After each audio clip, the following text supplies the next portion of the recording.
SCO, Council of the Heads of State, His Excellency President Xi Jinping, Excellencies, Honorable Leaders of the SCO member states, ladies and gentlemen, Assalamu alaikum. It is my great pleasure to be in Tianjin, a wonderful city that represents China's core values as a connector and bridge of cultures and civilizations. We gather here in Tianjin to reaffirm these values as manifested by our host nation, the People's Republic of China.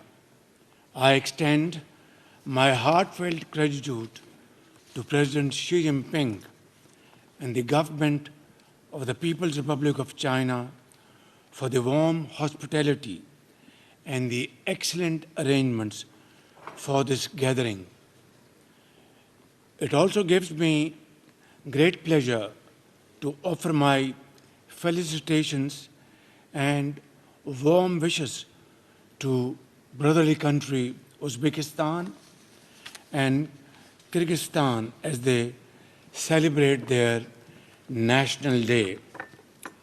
Mr. Chairman, for us, the SCO is a platform that best represents Pakistan's abiding commitment to regional cooperation and integration. China's successful tenure as chair of the SCO is reflective of President Xi Jinping's sagacious and visionary leadership.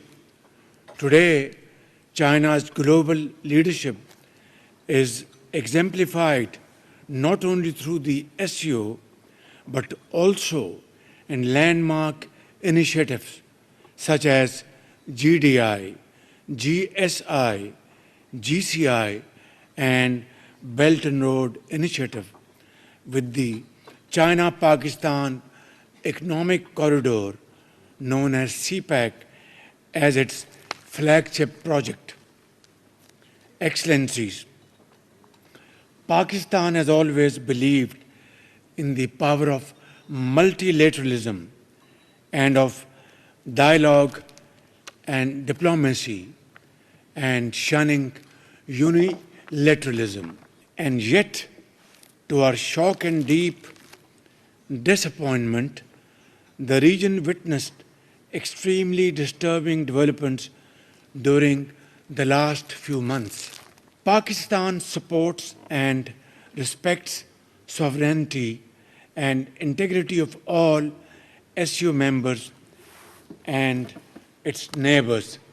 We respect all international and bilateral treaties and expect similar principle to be followed by all SCO members.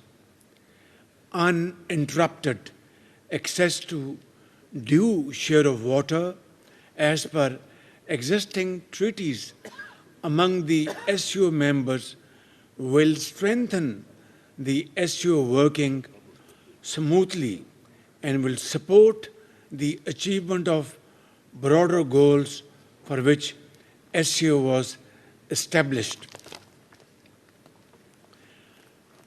Excellencies, for its part, Pakistan seeks a normal and stable relationship with all its neighbors. It seeks dialogue and diplomacy over conflict and confrontation.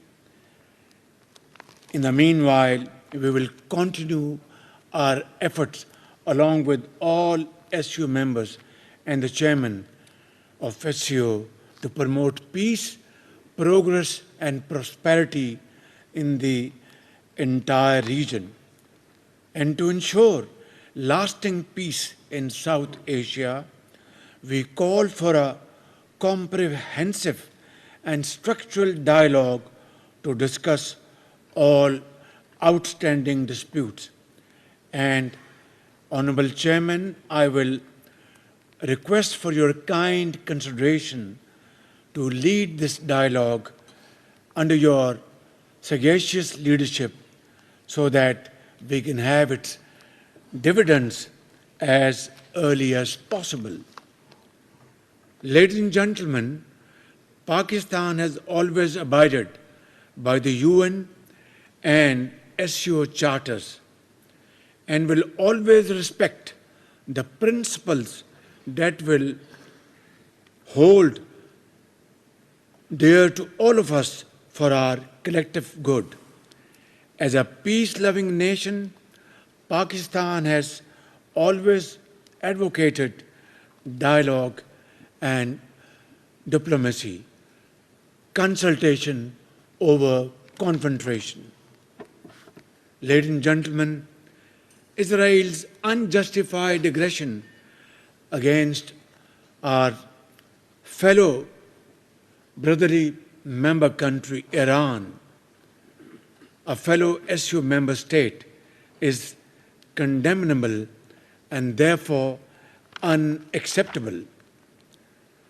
Mr. Chairman, the suffering and starvation unfolding in Gaza is a festering wound on our collective conscience.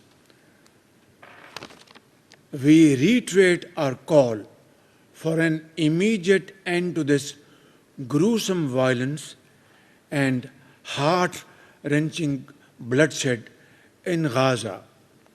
Pakistan has consistently supported the UN-mandated two-state solution, that is, the creation of an independent state of Palestine with pre-1967 borders and Al-Quds al-Sharif as its capital.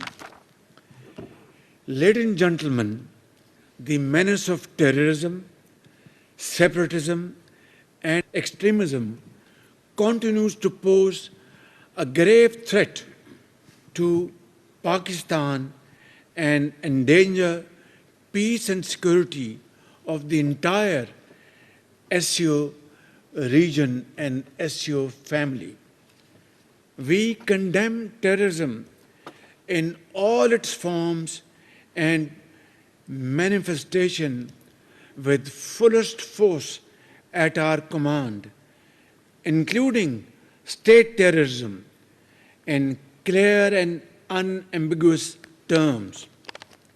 Those who have long used terrorism for advancing their political interest must know that the world no longer buys this fictitious narrative. We have, ladies and gentlemen, irrefutable evidence of the involvement of some foreign hands in the devastating Jafar Express train hostage incident, as well as countless other terrorist attacks against us in Balochistan and Khyber Pakhtunkhwa province of Pakistan.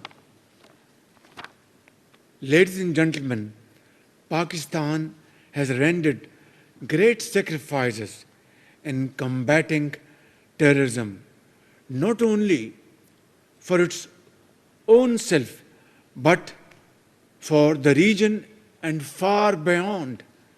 And in the process, we have lost over 90,000 valuable lives, mothers, children, engineers, doctors, scientists, ordinary citizens, shopkeepers, our officers and sepoys of our armed forces, and endured economic losses over $152 billion, a sacrifice which has no parallel in the annals of history.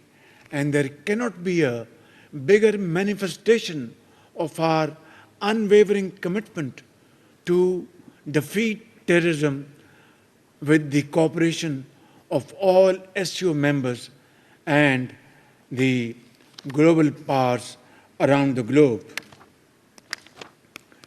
Ladies and gentlemen, Pakistan has always believed that a peaceful and stable Afghanistan, a brotherly country, is not only in our own interest, but that of the entire region.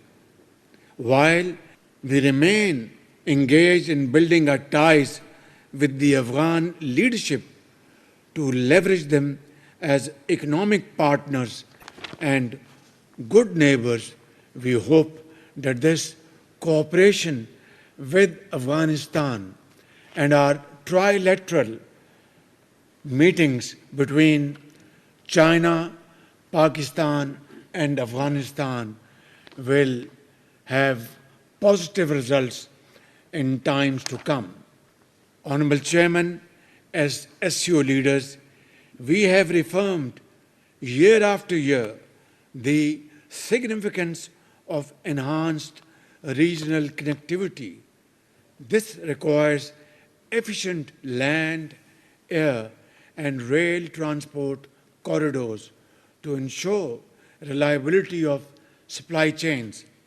Expansion of the China-Pakistan Economic Corridor, the flagship project of the Belt and Road Initiative, can serve as a practical demonstration of SCO's vision for regional connectivity and economic integration.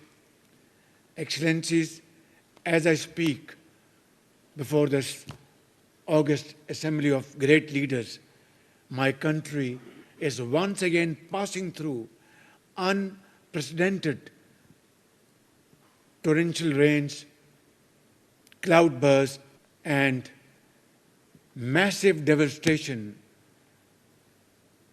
due to consequent flooding in 3 of our major rivers. These floods have resulted in the loss of huge numbers of human lives and has damaged severely our infrastructure, property, and crops as well, and loss of precious livestock. Ladies and gentlemen, we deeply appreciate the international community's, including China's, solidarity and sympathy and support with us, and I thank you all.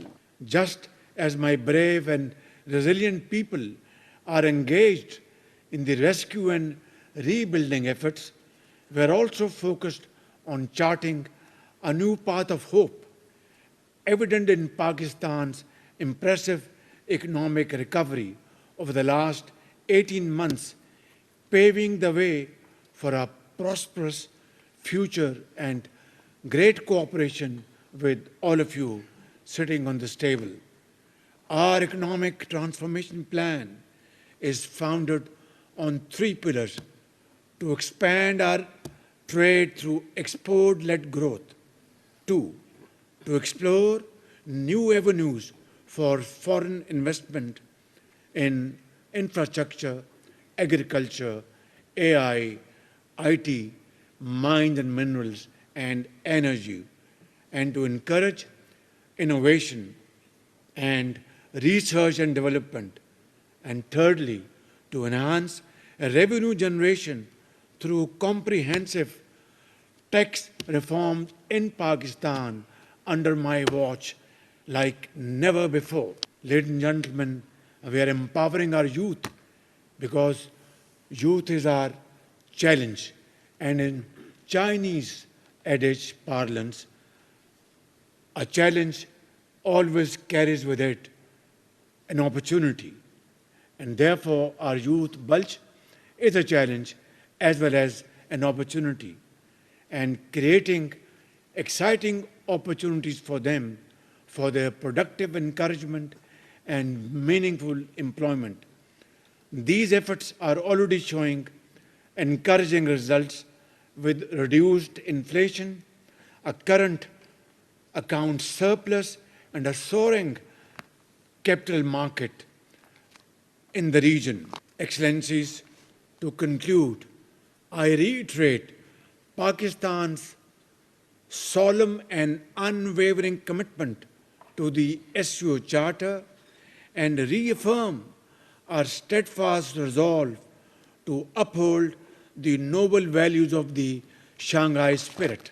In conclusion, our journey ahead may be long, arduous, and at times it will be bumpy and uncertain, with scorching days and chill winds that would test our resolve, our patience, our commitment. But the destination we seek makes it all worthwhile, a future of shared peace, stability, and prosperity for 3.5 billion citizens of our SCO family members. Together, let us stay the course. I thank you all.